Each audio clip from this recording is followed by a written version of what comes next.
তো hello my D students, তোমরা কেমন আছো? আশা করি তোমরা খুবই ভালো আছো। তো স্টুডেন্টস, আজকের এই ভিডিওতে আমরা আলোচনা করব সুবিধা স্যারের ম্যাথমেটিক্স বইয়ের সরল সুদ কষা প্র্যাকটিস প্রবলেমের যে অঙ্কগুলো রয়েছে। আগের ভিডিওতে আমার 1 থেকে 14 নম্বর অঙ্ক পর্যন্ত আমরা আলোচনা করেছিলাম। ওকে, তো স্টুডেন্টস আজকে 15 দাগ থেকে আমরা আজকে অঙ্কগুলো শুরু করব, দেখা যায় কতগুলো অঙ্ক করতে পারি। ওকে, তো স্টুডেন্টস তোমরা এই ভিডিওটি লাস্ট অবধি কন্টিনিউ করবে, তাহলে কিন্তু সমস্ত কিছু বুঝতে পারবে। তো স্টুডেন্টস চলো কিন্তু ভিডিওটি শুরু করা যাক। তো স্টুডেন্টস এখানে 15 নম্বর দাগের অঙ্কটার ক্ষেত্রে এখানে বলেছে সময় ও বার্ষিক সুদের হার সমান হলে বার্ষিক কত সুদের হারে আসলের 1/9 হবে সেটা আমাকে নির্ণয় করতে বলছে। ওকে, তো আমাকে এখানে কি নির্ণয় করতে বলছে? সুদের হার যেটা হবে সেটাই নির্ণয় করতে হবে, তাই না? তো স্টুডেন্টস আমরা সূত্রটা কি জানি বলতো? I equal to P T R by কত 100। এটা আমরা কি বলতো সূত্রটা জানি, তাই না? আই বলতে কি বলতো সুদ। তা আমাকে এখানে কি বলেছে? আসলের কি সুদটা কি হবে? আসলের 1/9 হবে। আসলে কত হবে? 1/9। তা আমি ধরে নিলাম আসলটা পি। কি বলতো? আসল আমি ধরে নিলাম পি। তা আসল যদি পি হয় তাহলে পি ইন্টু সুদটা তাহলে কত? আসলের 1/9 মানে পি ইন্টু 1/9 হবে। তাহলে এটা কি বলতো? সুদ গেল। তাহলে ইকুয়াল টু রয়েছে ইকুয়াল টু পি বলতে আসলটা আমি কি ধরেছি? পি ধরেছি। তাহলে পি হবে ইন্টু এবার কি বলছে? টি, তাই না? এবার কি বলছে? টি। তো আমাকে এখানে কোশ্চেনে বলা রয়েছে আসল এবং না সরি তো আমাকে এখানে কোশ্চেনে বলা রয়েছে সুদের হার এবং সময় দুটো সেম বলেছে। মানে কি বলেছে বলতো? টি ইকুয়াল টু আর, মানে কি বলতো? সময় এবং সুদের হারটা কি সমান বলেছে। মানে তাহলে টি ইকুয়াল টু কি হবে? আর হবে। আর আমাকে এখানে নির্ণয় করতে বলেছে সুদের হার কত হবে, তাই না? মানে আমাকে আরটা বার করতে বলেছে। তাহলে আমরা কি বলতো এই টি এর জায়গায় কি লিখবো? আরটা লিখবো। ওকে, তা টি এর জায়গায় যদি আর লিখি তাহলে পি ইন্টু আর ইন্টু কি হবে? আর বাই কত? 100, তাই না? তাহলে দেখো এই পি কি ক্যান্সেল হয়ে গেল। তাহলে আর স্কোয়ার, তাহলে কি বলতো? আর স্কোয়ার ইকুয়াল টু তাহলে কত হবে? তাহলে আর স্কোয়ার আর গুণ করলে কি আর স্কোয়ার, তাহলে 9টা এর সঙ্গে গুণ হবে মানে কি 9 আর স্কোয়ার ইকুয়াল টু কি 100 হবে। তাহলে আর স্কোয়ার ইকুয়াল টু 100 বাই তাহলে কত হবে? 9 হবে। তো এদিকে যে স্কোয়ার থেকে ইকুয়াল টু এদিকে আসলে কি রুট হবে। এইদিকে স্কোয়ার থেকে ইকুয়াল টু এদিকে আসলে কি রুট হবে। মানে তাহলে কি এখানে কী হবে? এরকম হবে। তাহলে 100-র যদি আমি বর্গমূল করি তাহলে কত? 10। আর 9-এর যদি বর্গমূল করি তাহলে কত? 3। মানে কত হলো? 10/3। মানে কত হলো বলতো? 3 সমস্ত 1/3, তাই না? মানে কত? 3 সমস্ত 1/3। তাহলে আর কত বেরোলো? 3 সমস্ত 1/3। তাহলে আমাকে এখানে কি বার করতে বলছে? সুদের হারে, তাই না? তাহলে আমার সুদের হার কত বেরোলো? 3 সমস্ত 1/3। এবার অপশান মেলাবো কোনটা কারেক্ট অপশান, তাই না? তো স্টুডেন্টস এখানে যে বি নম্বর অপশানটি রয়েছে সেটা কারেক্ট অপশান। ওকে, তো স্টুডেন্টস বি নাম্বারটা কোনটা বলো তো? বি নাম্বারটা যে অপশানটি রয়েছে সেটা কারেক্ট অপশান। তো আমরা এবার নেক্সট যে অঙ্কটি রয়েছে সেটা করে নেব। এরপর এখানে 16 নম্বর দাগের অঙ্কটার ক্ষেত্রে বলেছে বার্ষিক সুদের হার ও সময় সমান হলে 2500 টাকার সরল সুদ যদি 400 টাকা হয়, 2500 টাকার সরল সুদ যদি 400 টাকা হয় তবে সুদের হার কত সেটা আমাকে নির্ণয় করতে বলেছে। ওই সেম অঙ্ক কি বলেছে? বার্ষিক সুদের হার এবং সময়টাকে সেম বলেছে। তাহলে আমরা কি সূত্র জানি? একটাই। তাহলে কি বলতো? I equal to P T R by কত? 100। এটা আমরা কি বলতো সূত্র জানি, তাই না? এবার আমাকে এখানে কন্ডিশন দেওয়া রয়েছে কি বলতো? সুদের হার এবং সময়টা সমান রয়েছে। মানে কি বলতো? টি ইকুয়াল টু কি রয়েছে? আর রয়েছে। তাহলে আমাকে এখানে সুদের হার কত হবে সেটা আমাকে নির্ণয় করতে বলেছে, তাই না? তাহলে দেখো, তাহলে এখানে কি বলেছে? 2500 টাকার সুদ কত টাকা বলেছে? 400 টাকা। তাহলে আই মানে কি সুদ, তাহলে সুদ কত হবে? 400 ইকুয়াল টু রয়েছে ইকুয়াল টু পি বলতে আসল এখানে কত টাকা দেওয়া রয়েছে? 2500।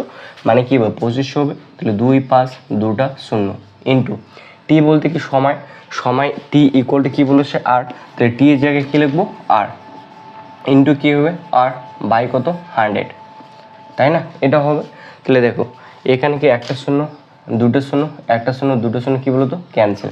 তাহলে আর স্কোয়ার আর গুণ করলে কি বলতো? আর স্কোয়ার ইকুয়াল টু 100 আর 4 গুণ করলে কত হয়? 400। 100 আর 4 গুণ করলে কত হয়? 400। দেখো 25 আর স্কোয়ারের সঙ্গে কি গুণ আছে? তাহলে এদিকে 25 রয়েছে ইকুয়াল টু এদিকে আসলে কি ভাগ হবে মানে কি 25 হবে এরকম। তো এটা যদি আমি যে কাটাকাটি করি তাহলে কত হবে বলতো? কাটাকাটি করে বাদ দাও। তাহলে এদিকে স্কোয়ার রয়েছে ইকুয়াল টু এদিকে আসলে কি রুট হবে। তো ডিরেক্টলি আমি এদিকে রুট দিয়ে দেবো। ওকে, তাহলে 400-র বর্গমূল করলে কত হয়? 20।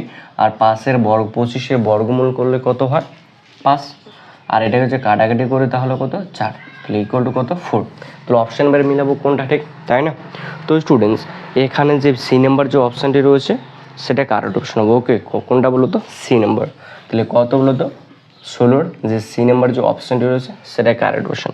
তো স্টুডেন্টস আশা করি তোমরা অবশ্যই বুঝতে পেরেছো। এরপর যেটা নেক্সট 17 নম্বর অঙ্কটি রয়েছে সেটা করে নেবো। ওটা এখানে 17 নম্বর অঙ্কটির ক্ষেত্রে বলেছে বার্ষিক সুদের হার এবং সময় সমান হলে কত বছরে 225 টাকার সুদ 16 টাকা হবে সেটা আমাকে নির্ণয় করতে বলেছে। ওকে, তো এই সেম টু সেমই অঙ্ক বলেছে। আমরা সূত্রটা একটাই জানি, কি বলতো?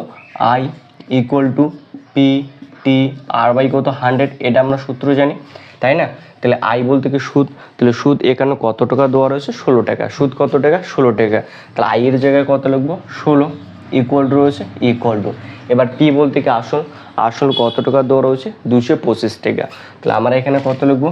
225 ইন্টু, এবার কি বলেছে? সময় এবং সুদের হারটা কি বলেছে? না সরি, সময় এবং সুদের হার সমানই বলেছে, মানে কি বলতো? টি ইকুয়াল টু কি বলেছে? আর বলেছে। টি ইকুয়াল টু কি বলতো? আর। টি ইকুয়াল টু কি? আর। তো টি ইকুয়াল টু যদি আর হয় তাহলে এখানে কতটা সময় লাগবে সেটা আমাকে নির্ণয় করতে বলেছে। তাহলে কি এবার কি বলতো? আর এর জায়গায় তাহলে কি লিখবো? টিটা লিখবো, যেহেতু আমার সময়টা বার করতে হবে। তাহলে 225 ইন্টু টি ইন্টু কি হবে? টি বাই তাহলে কত হবে? 100, তাই না? তো এটা যদি আমরা কোনাকুনি গুণ করি তাহলে টি গুণ করলে কত হয়? টি স্কোয়ার ইকুয়াল টু 100 গুণ করলে কত? 1600। আর 225 টি স্কোয়ারের সঙ্গে কি গুণ আছে, তাহলে ইকুয়াল টু এদিকে আসলে কি ভাগ হয়ে যাবে, মানে কত? 225। ওকে, ইকুয়াল টু এদিকে আসলে কি বর্গমূল হবে, অর্থাৎ রুট হবে। এই যে রুট দিলাম, তাহলে আমি যদি 1600 রুট করি অর্থাৎ বর্গমূল করি তাহলে কত হবে? 40। আর 225-এর যদি আমি যদি বর্গমূল করি তাহলে কত হবে? 15। কত হবে? 15। তাহলে 15। তো এটা যদি কাটাকাটি করে 3 5 15, 5 আসতে 40, মানে কত? 8/3। তাহলে 8/3 মানে 3 দুগুণে 6, 7 আর 2, তাহলে 2 বাই কত? 3, মানে 3 দুগুণে 6, 7 8, তাহলে কত হলো? 2 সমস্ত 2/3। তাহলে কত আসলে? 2 সমস্ত 2/3। তাই অপশান মিলাবো উপর কোনটা ঠিক, তাই না? তো স্টুডেন্টস এখানে যে এ নাম্বার যে অপশানটি রয়েছে সেটা কারেক্ট অপশন। ওকে, কোনটা বলো তো? এ নাম্বার যে অপশানটি রয়েছে সেটা কারেক্ট অপশান, এই নাম্বারটা। তো স্টুডেন্টস আশা করি তোমরা অবশ্যই বুঝতে পেরেছো। এরপর যেটা নেক্সট নাম্বার অঙ্ক রয়েছে 18 নম্বরটা সেটা করে নেব। তো স্টুডেন্টস এখানে 18 নম্বর দাগের অঙ্কটার ক্ষেত্রে এখানে বলেছে কোনো আসল 25 বছরে সুদে আসলে 3 গুণ হলে সুদের হার কত হবে সেটা আমাকে নির্ণয় করতে বলেছে। ওকে, তাহলে এটা কত নম্বর অঙ্ক? 18 নম্বর অঙ্ক। তাহলে আমি এখানে ধরে নেব, ধরি কি বলতো? ধরে নেব, এখানে ধরি কোনো টাকা বলেছে, আমি ধরে নিলাম পি টাকা। কি টাকা বলতো? পি টাকা 8% সরল সুদের হারে, সরল সুদের হারে কি বলতো? সরল সুদের হারে পি টাকা 8% সরল সুদের হারে। এবার কি বলেছে বলতো? সময়টা আমার এখানে দেওয়া রয়েছে 25 বছরে। তাহলে কি বলতো? 25 বছরে কত গুণ হবে? 3 গুণ হবে, মানে 25 বছরে কত গুণ হবে? 3 গুণ হবে, মানে 3 গুণ হবে মানে কি বলতো? আসলটা যেটা রয়েছে সেটাই 3 গুণ হবে। তো আমি আসলটা কত ধরেছি? পি। তাহলে আসল যদি পি হয় তাহলে 3 গুণ হবে, মানে তাহলে কত হবে? 3p হবে, মানে কত বলো তো? 3p টাকা হবে, এত টাকা হবে, তাই না? এবার দেখো, এবার 25 বছরে যে 3p টাকা হয় তার মানে কি আসলটা কত? পি। আসল যদি পি হয় তাহলে সুদ কত হবে এখানে? তাহলে কি মোট এখানে সুদ আসল কত? 3p টাকা। তাহলে 3p টাকা থেকে আমি কি পি টাকা বাদ দিয়ে দেবো, তাহলে যেটা হবে সেটা সুদ, তাই না? তাহলে সুদ কত টাকা হবে বলো তো? সুদ ইকুয়াল টু তাহলে কি 3p minus P equal to তাহলে কি 2p টাকা, তাই না? দেখো বুঝতে পারলে কিনা? যেহেতু আমাকে এখানে বলেছে পি টাকা 8% সরল সুদের হারে 25 বছরে 3p টাকা 3 গুণ হবে, মানে আসলে 3 গুণ হবে, তা আসলটা পি মানে কি 3p টাকা হবে।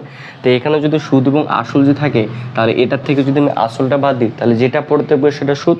তাহলে সুদ কতটা পড়ে থাকলো? 2p টাকা। ওকে, তাহলে আমরা এবার সূত্র একটা জানি, কি বলতো? I equal to P T R by কত? 100। এটা আমরা কি বলতো? সূত্র জানি। তা আই বলতে কি সুদ, তাহলে সুদ এখানে কত টাকা রয়েছে? 2p টাকা। তাহলে আমরা এখানে কি 2p টাকা লিখবো ইকুয়াল টু পি বলতে আসল, তা আসল কি পিটা, তো এখানে পি এ থাকবে ইন্টু টি। টি বলতে কি সময়, সময়টা এখানে দেওয়া রয়েছে 25, তাহলে এখানে কত হবে? 25 ইন্টু আর বাই কত হবে? 100, তাই না? তো এটা আমরা যে কাটাকাটি করি তো পি ক্যান্সেল, তো 4 পজিশন কত বলো তো? 100। তাহলে আর ইকুয়াল টু কত হয়? 4 দুগুণে 8। তাহলে আর ইকুয়াল টু কত হলো? 8। তাহলে আর ইকুয়াল টু কত আসলো বলো তো? 8। তাহলে অপশন বলবো কোনটা ঠিক, তাই না? তো তো স্টুডেন্টস এখানে বি নাম্বার যে অপশানটা রয়েছে সেটা কারেক্ট অপশন। ওকে, কোনটা বলো তো? বি নাম্বারটা। তাহলে এখানে বি নাম্বারটা সঠিক আনসার হবে। ওকে, তো স্টুডেন্টস আশা করি তোমরা অবশ্যই বুঝতে পেরেছো। অঙ্কগুলো একদম খুবই ছোটো, তোমরা দু একবার করে প্র্যাকটিস করবে তাহলে হয়ে যাবে। তো স্টুডেন্টস এরপর যেটা নেক্সট নাম্বার অঙ্ক রয়েছে 19 নম্বর, সেটা করে নেব। তো স্টুডেন্টস এরপর এখানে 19 নম্বর দাগের অঙ্কটার ক্ষেত্রে বলেছে বার্ষিক 25% সরল সুদে কত বছরে কোনো আসল সুদে মূলে 4 গুণ হবে সেটা আমাকে নির্ণয় করতে বলেছে। ওকে, তাহলে সেম টু সেম অঙ্ক। তাহলে আমাকে এখানে কী ধরেছে? 25% মানে সুদের হারটা দেওয়াই রয়েছে, তাই না? তাহলে আমরা এখানে কী বলতো? ধরে নেবো, তাই না? কী বলতো? ধরে নিলাম পি টাকা, কী বলতো? পি টাকা 25% সরল সুদের হারে। ওকে, তো এটা আমরা ধরে নেব পি টাকা 25% সরল সুদের হারে। তাহলে কী বলছে? কোনো আসল সুদমূল্যে 4 গুণ হবে, তাই না? কত বছরে সুদমূল্যে 4 গুণ হবে? তা আমি ধরে নিলাম টি বছরে। কত বছরে? টি বছরে 4 গুণ হবে মানে কি 4p টাকা হবে। 4 বছরে মানে কি বলতো? টি বছরে 4 গুণ হবে মানে কত? আসলের 4 গুণ হবে। তা আসল মানে কি পি টাকা ধরেছি, তাহলে এর 4 গুণ মানে কি 4p টাকা হবে, তাই না? এটা টাকা হবে। তাহলে দেখো এই 4p টাকা যে আসলো টি বছরে, তাহলে এটা সুদ প্লাস আসল রয়েছে।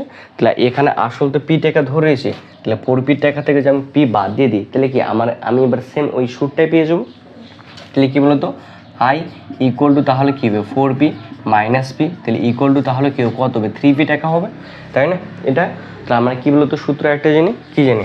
I equal to PTR/100, I equal to PTR/কত? 100। এবার কি মানটা বসিয়ে দেবো, তাই না? তাহলে আই বলতে কি সুদ কত টাকা রয়েছে? 3p। তাহলে আইয়ের জায়গায় কত? 3p ইকুয়াল টু রয়েছে ইকুয়াল টু পি বলতে আসল, তাহলে আসল আমি কি পি ধরেছি, তাহলে পি ইন্টু টি বলতে কি সময়টা আমি কত ধরেছি? স্মল টি, তাহলে এখানে কী লিখবো? স্মল টি ইন্টু আর এখানে কত দেওয়া রয়েছে? এই যে 25%, তাহলে আর জায়গায় কত লিখবো? 25 বাই তাহলে কত হবে? 100, তাই না? তাহলে দেখো এবার এই পি কী বলতো? ক্যান্সেল। তাহলে 25 দিয়ে যে 100 কাটি, 4 25 কত হয়? 100। তাহলে টি ইকুয়াল টু তাহলে কত হবে? 3 4 কত হয়? 12। তাহলে টি ইকুয়াল টু কত বেরোলো? 12। তাহলে অপশান বলবো কোনটা ঠিক? যেহেতু আমার এখানে কী চেয়েছে? সময়টাই চেয়েছে, তাহলে সময়টা কত বেরোলো? 12 বছর। সময়টা কত বেরোলো? 12 বছর। তো এখন অপশান বলবো কোনটা ঠিক, তাই না? তো স্টুডেন্টস এখানে যে ডি নাম্বার যে অপশানটা রয়েছে সেটা কারেক্ট অপশান। ওকে, কোনটা বলো তো? ডি নাম্বারটা। তো স্টুডেন্টস আশা করি তোমরা অবশ্যই বুঝতে পেরেছো। এরপর যেটা নেক্সট নাম্বার অঙ্ক রয়েছে 20 নম্বর, সেটা করে নেবো। তো স্টুডেন্টস এখানে 20 নম্বর দাগের অঙ্কটার ক্ষেত্রে বলেছে একটি মূলধন 4 বছরে দ্বিগুণ হয়। তাহলে কি বলেছে? একটি মূলধন 4 বছরে দ্বিগুণ হয়। তাহলে আমি ধরে নিলাম কি বলতো? 20 নম্বর অঙ্ক, একটি মূলধন বলেছে, তা আমি ধরে নিলাম পি টাকা। কত টাকা বলতো? পি টাকা 4 বছরে দ্বিগুণ হবে। ধরে নিলাম এই পি টাকা R% সরল সুদের হারে। কি বলতো? R% সরল সুদের হারে। তা R% সরল সুদের হারে 4 বছরে কত গুণ হয় বলতো? দ্বিগুণ হয়। এখানে কত গুণ বলেছে? দ্বিগুণ বলেছে। তাহলে 4 বছরে দ্বিগুণ হবে মানে কত? আসলে দ্বিগুণ হবে। তাহলে আসলটা তো পি মানে কত? 2p টাকা হবে। তাহলে যদি আসলের দ্বিগুণ হবে মানে তাহলে কত? 2p টাকা হবে। তাহলে এখানে সুদ কত বললো? তাহলে আই ইকুয়াল টু তাহলে কি 2p মাইনাস তাহলে পি ইকুয়াল টু তাহলে কত? পি টাকা, তাই না? তাহলে আবার আমরা সেম সূত্র জানি, কী জানি বলো তো? আই ইকুয়াল টু PTR/কত? 100। এটা আমরা কি জানি? তাহলে আই এখানে কত? সুদ কত টাকা? পি টাকা। তাহলে পি ইকুয়াল টু আসল পি রয়েছে পি ইন্টু টি কত রয়েছে? 4 রয়েছে। তাহলে এখানে কত লিখবো? 4 ইন্টু আর বলতে সুদ হারটা ধরে নিয়েছি, তাহলে কি আরই থাকবে বাই কত? 100 রয়েছে 100। তাহলে পি কী হয়? ক্যান্সেল। 4 দিয়ে 100 কাটলে 25 মানে কত বলো তো? আর ইকুয়াল টু কত আসলো? 25। বুঝতে পারলে? এতটুকু বুঝলে? দেখো তারপর কি বলেছে বলো তো? তারপর বলেছে কত বছর সেটা 5 গুণ হবে। কত বছরে 5 গুণ হবে? কত বছরে বলেছে? তাহলে ধরলাম টি বছরে 5 গুণ হবে মানে কি বলতো? 5p টাকা হবে না? আর টি বছরে 5 গুণ হবে, আসলের 5 গুণ হবে। তা আসল কত? পি টাকা ধরেছি, তাহলে আসল যদি পি টাকা হয় মানে কি 5p টাকা হবে। তাহলে টি বছরে, তাহলে টি বছরে যদি 5p হয় তাহলে সুদ কত বেরোবে? সুদ ইকুয়াল টু তাহলে 5p মাইনাস পি মানে ইকুয়াল টু কি 4p টাকা বেরোবে না? তাহলে আমরা কি সূত্র জানি কি? আই ইকুয়াল টু কি PTR/কত? 100, তাই না? তাহলে আই কত? 4p, তাহলে 4p ইকুয়াল টু পি রয়েছে, তাহলে পিতে আমরা আসলে থাকবে ইন্টু টি বলতে সময়, তা আমার এখানে সময়টা নির্ণয় করতে বলেছে ইন্টু আর বলতে কি সুদের হার, তাহলে সুদের হার এখানে কত বেরিয়েছে 25, তাহলে এখানে আর জায়গায় কত লিখবো 25 বাই কত 100 রয়েছে 100। তাহলে দেখো পি কিউ আর ক্যান্সেল, তাহলে 4 দিয়ে 100 কাটলে 25 দিয়ে 100 কাটলে 4 মানে কত টি ইকুয়াল টু তাহলে কত 16, টি ইকুয়াল টু কত আসলো 16। তাহলে অপশন মিলাবো কোনটা ঠিক, তাই না? তো স্টুডেন্টস এখানে 16 বছর বেরিয়েছে, টি ইকুয়াল টু কত বছরে বেরিয়েছে 16 বছর বেরিয়েছে। তাহলে এখানে কি বলতো যে বি নাম্বার যে অপশনটি রয়েছে সেটা কারেক্ট অপশন হবে। ওকে, কোনটা বলতো বি নাম্বার, তাহলে যেটা বি নাম্বার যেটা অপশনটি রয়েছে সেটা কারেক্ট অপশন। ওকে, তো স্টুডেন্টস আশা করি তোমরা অবশ্যই বুঝতে পেরেছো। এরপর যেটা 21 নম্বর দাগের অঙ্কটি রয়েছে সেটা করে নেবো। এরপরে 21 নম্বর দাগের অঙ্কটার ক্ষেত্রে বলেছে কোনো মূলধন 7 বছরে দ্বিগুণ হয়, তাহলে কত বছরে সেটা 7 গুণ হবে সেটা আমাকে নির্ণয় করতে বলেছে, তাই না? তো স্টুডেন্টসের আগের অঙ্কটা যেরকম সেম টু সেম কিন্তু এটা হবে, তাই না? মানে 20 নম্বর অঙ্কটা যেভাবে করলাম সেম প্রসেস 21 নম্বরটা আমাকে করতে হবে। তাহলে এটা কত নম্বর 21 নম্বর অঙ্ক, তাহলে আমরা এখানে ধরে নেব, ধরি কি বলতো কোনো মূলধন বলেছে, তা আমি ধরলাম পি টাকা, কি বলতো পি টাকা R% সরল সুদের হারে, R% সরল সুদের হারে, এটা আমরা ধরে নিলাম, ঠিক আছে? তাহলে পি টাকা R% সরল সুদের হারে 7 বছরে দ্বিগুণ হয়, মানে কত বলতো 7 বছরে দ্বিগুণ হয়। দ্বিগুণ মানে কি আসলে দ্বিগুণ হবে, তাহলে আসল কত পি টাকা আমি ধরে এসে, তাহলে আসল যদি পি হয় তাহলে 7 বছরে দ্বিগুণ হবে, মানে তাহলে কত 2p টাকা হবে। 2p টাকা, দেখো 2p টাকা হবে, তাই না? এবার যদি 2p যদি টাকা হয় তাহলে এখানে কি আসল এবং কি রয়েছে বলতো 2p টাকার এখানে, তাহলে কি আসল এবং কি বলতো সুদটা দুটাই রয়েছে, তাহলে তো টবে টু 2p আসবে, তার সাথে আসলে সম্ভাবনা নেই, তাই না? তাহলে আসল এবং সুদ যদি 2p টাকা হয় তাহলে সুদ ইকুয়াল টু তাহলে কত 2p মাইনাস পি, মানে কত পি টাকা হবে, তাহলে সুদ তাহলে কত হবে পি টাকা হবে। তাহলে সুদ যদি পি টাকা হয় তাহলে আমরা সূত্রে কি জানি বলতো I equal to PTR by 100, তাহলে আই ইকুয়াল টু কি বলতো PTR বাই 100। তা আই বলছে সুদ কত টাকা বেরোলো পি টাকা, তাহলে পি ইকুয়াল টু রয়েছে আর পি বলতে আসল, তা আসল তো পি হবে ইকুয়াল টু টি বলতে কি সময়, তো সময়টা এখানে আমার কত বছর বলেছে 7 বছর, তাহলে টির জায়গায় কত লিখবো 7 ইন্টু আরটা আমরা ধরে নিয়েছি, তাহলে আর জায়গায় কত হবে আরই হবে, তাই না?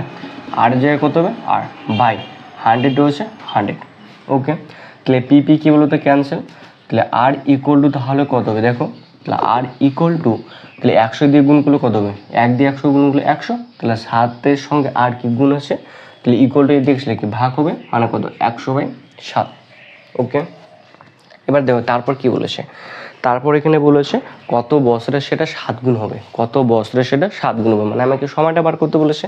তাহলে দেখো এবার, তাহলে কত বছরে সেটা 7 গুণ হবে, আসলটা কত পি, মানে তাহলে কত 7p টাকা হবে না? তাহলে 7p টাকা যদি হয় কত বছরে, তো ধরে নিলাম সেটা টি বছর, কত বছর এই টি বছরে সেটা 7 গুণ হবে, মানে কি 7p টাকা হবে। তো টি বছরে যদি সেটা যদি 7p হয় তাহলে আই কত হবে, তাহলে 7p মাইনাস পি, মানে তাহলে কত বলো তো 6p টাকা, তাহলে আই টু ইকুয়াল টু মানে কি তাহলে সুদ কত হবে 6p টাকা হবে। তাহলে আমরা সূত্র কি একটাই জানি, I equal to PTR by 100।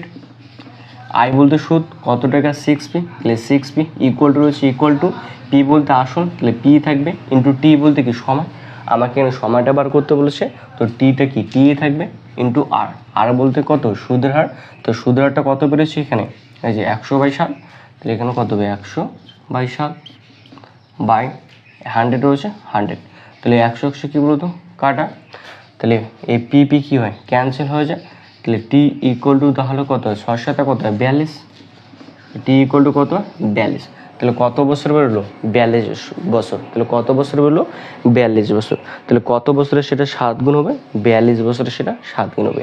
তাহলে দেখো অপশান মিলো, তো ডি নাম্বার যে অপশানটি রয়েছে সেটা কার অপশান। ওকে, কত নম্বর ডি নাম্বার, তো ডি নাম্বার যে অপশানটি রয়েছে সেটা কারেক্ট অপশান হবে। তো ওকে, তো স্টুডেন্টস আশা করি তোমরা অবশ্যই বুঝতে পেরেছো। এরপর যেটা 22 নম্বর অঙ্ক রয়েছে সেটা করে নেব। স্টুডেন্টস এখানে 22 নম্বর দাগের অঙ্কটার ক্ষেত্রে বলেছে একটি মূলধন 7 বছরে 3 গুণ হয়, কত বছরে সেটা 5 গুণ হবে সেটা আমাকে নির্ণয় করতে বলেছে। ওকে, একটি মূলধন 7 বছরে 3 গুণ হয়, তাহলে কত বছরে সেটা 5 গুণ হবে সেটা আমাকে নির্ণয় করতে বলেছে। তাহলে সেম টু সেম প্রসেস কত হবে 22 নম্বর, তাহলে সেম টু কী বলতো সেম প্রসেস, একটি মূলধন বলেছে তাহলে আমরা ধরে নেব, ধরি কী বলতো পি টাকাটা কী বলতো ধরি পি টাকা R%, এই যে R% সরল সুদের হারে, সরল সুদের হারে, তাহলে কত বছরে বলেছে এখানে 7 বছরে 3 গুণ হয়, মানে কি বলতো 7 বছরে, তাহলে কি 3p টাকা হবে, 3p টাকা হবে। 7 গুণ মানে কি 7 বছরে 3 গুণ হয় মানে কত, তাহলে কি 7p 3p টাকা হবে, তাই না? তাহলে আই তাহলে কত হবে, তাহলে আই ইকুয়াল টু তাহলে কি 3p মাইনাস পি, মানে কত বলতো 2p টাকা, তাহলে আই ইকুয়াল টু কত 2p টাকা। তাহলে সূত্র আমরা কি জানি বলতো, I equal to P T R by 100, এটা আমরা কি সূত্র জানি। তাহলে আই বলতে কি সুদ, সুদ কত রয়েছে এখানে 2p, তাহলে আমরা কি 2p লিখবো ইকুয়াল টু পি, পি বলতে আসল, আসল তার পি তো পি থাকবে, টি রয়েছে, টি বলতে সময়, সময় এখানে কত রয়েছে 7, তাহলে টি জায়গায় কী হবে 7 ইন্টু আর, আর তা আরই থাকবে, আর এখানে কত রয়েছে স্মল আর, এখানে কত লিখবো স্মল আরই লিখবো, ওকে।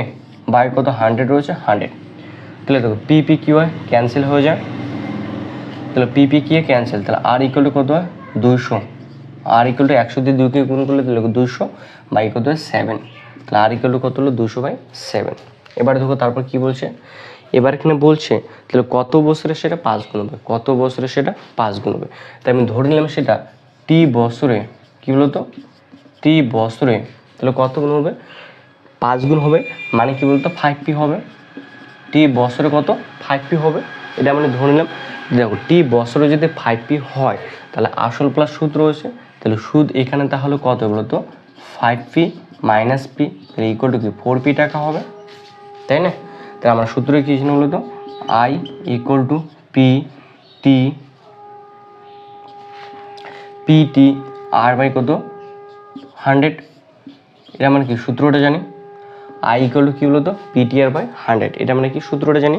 তাহলে আই বলতে সুদ, সুদ কত রয়েছে 4p, তাহলে এখানে কত লিখবো 4p ইকুয়াল টু পি বলতে আসল, আসল আসলই থাকবে, টি, টি বলতে সময় কত রয়েছে আমি ধরে নিয়েছি স্মল টি, তাহলে স্মল টি ইন্টু আর, আর বলতে সুদের হার, তাহলে সুদের হারটা এখানে কত করেছে যে 200 বাই কত 7, তাহলে এখানে কত লিখবো 200 বাই 7 বাই 100 রয়েছে 100, ওকে। তো এটা যে কাটাকাটি যদি করে তাহলে পি পি কি হয় ক্যান্সেল, একটা শূন্য দুটো শূন্য, একটা শূন্য দুটো শূন্য ক্যান্সেল, তাহলে এইটা 4 সাথে কত বলতো 28, তাহলে কী বলতো 2t ইকুয়াল টু কত হবে 28 হবে, তাহলে 14 দুগুণ কত হয় 28, তাহলে টি ইকুয়াল টু কত 14, তাহলে অপশান নম্বর এখন কোনটা ঠিক, তাই না? তো স্টুডেন্টস এখানে যে এ নাম্বারটি রয়েছে সেটা কারেক্ট অপশন, এখানে যে এ নাম্বারটি যেটা রয়েছে সেটা বলতো কারেক্ট অপশন, কোনটা বলতো এ নাম্বারটা, কারণ সেটা কত বছর বলতো 14 বছরে সেটা কত গুণ হবে 5 গুণ হবে, 14 বছরে কত গুণ হবে 5 গুণ হবে। তো স্টুডেন্টস আশা করি তোমরা অবশ্যই বুঝতে পেরেছো। এরপর যেটা 23 নম্বর অঙ্কটি রয়েছে সেটা করে নেবো। তো স্টুডেন্টস এখানে 23 নম্বর দিকের অঙ্কটার ক্ষেত্রে এখানে বলেছে 6000 টাকা এমন দুটি অংশে বিভক্ত করো যাতে প্রথম অংশের 10% হারে 2 বছরের সুদ এবং দ্বিতীয় অংশের 4% হারে 10 বছরের সুদ সমান হয়, তাহলে অংশ দুটি কত সেটা আমাকে লিখতে বলেছে, ওকে। তো স্টুডেন্টস এখানে আমি ধরে নিলাম,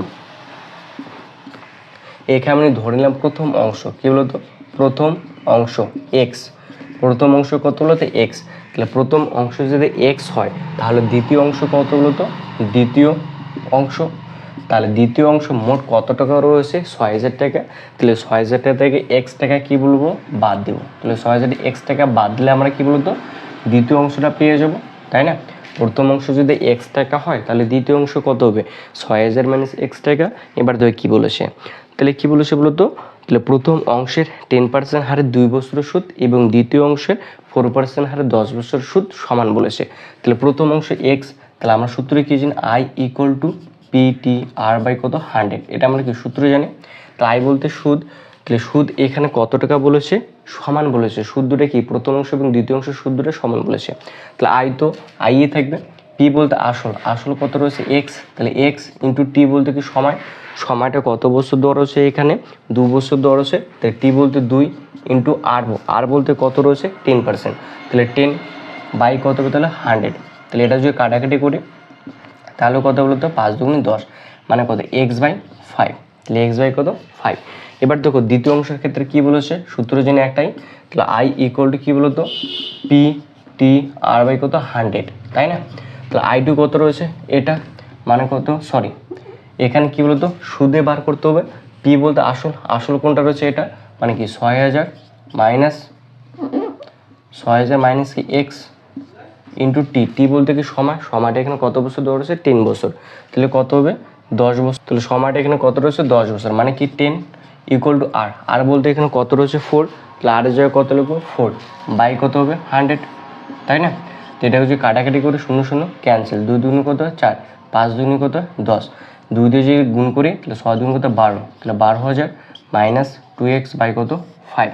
এবার আমাকে এখানে বলেছে কি বলতো, প্রথম অংশের সুদ এবং দ্বিতীয় অংশের সুদ সমান বলেছে, মানে I1 ইকুয়াল টু I2 সমান বলেছে, মানে কি বলতো x/5 ইকুয়াল টু এটার সঙ্গে সমান হয়ে যাবে, যেহেতু আমাকে কি বলেছে বলতো প্রথম অংশ এবং দ্বিতীয় অংশের সুদটা কি সমান বলেছে, তাহলে এক্স এক্স সরি 5 কি ক্যান্সেল হয়ে যায়, তাহলে এক্স এর দিকে যে -2 রয়েছে ইকুয়াল টু দিয়েছিলে কি +2 ইকুয়াল টু তাহলে কত হবে 12000, তাহলে কি 3x ইকুয়াল টু কত হবে 12000, তাহলে x ইকুয়াল টু 12000 বাই 3 মানে কত বলো তো 4000, তাহলে কত হাজার 4000, তাহলে x ইকুয়াল টু কত ছিল 4000, তাহলে প্রথম অংশটা কি ধরেছিলাম x, তাহলে প্রথম অংশ কত 4000, তাহলে দ্বিতীয় অংশ তাহলে কত হবে 6000, এই যে মাইনাস 4000 মানে কত বলো তো 2000, তাহলে এখন অপশন নেবো একটা 4000 প্রথম অংশ আর দ্বিতীয় অংশটা কত 2000, তাহলে তুমি কয়টি অংশে বিভক্ত হচ্ছে দুটো অংশে, একটা 4000 টাকা আর একটা 2000 টাকা, তাহলে এখন অপশন বলবো কোনটা ঠিক, তাই না? তো স্টুডেন্টস এখানে যে এ নাম্বারটি যেটা রয়েছে সেটা কারেক্ট অপশন, কোনটা বলো তো এ নাম্বারটা। তো স্টুডেন্টস আশা করি তোমরা অবশ্যই বুঝতে পেরেছো। তো আজকে এই পর্যন্তই, নেক্সট ভিডিওতে আমরা পরের যে অঙ্কগুলো রয়েছে সেগুলো নিয়ে ডিসকাশন করবো। ওকে, তো স্টুডেন্টস তোমাদেরকে ভিডিওটি ভালো অবশ্যই লাইক এবং শেয়ার সাবস্ক্রাইব।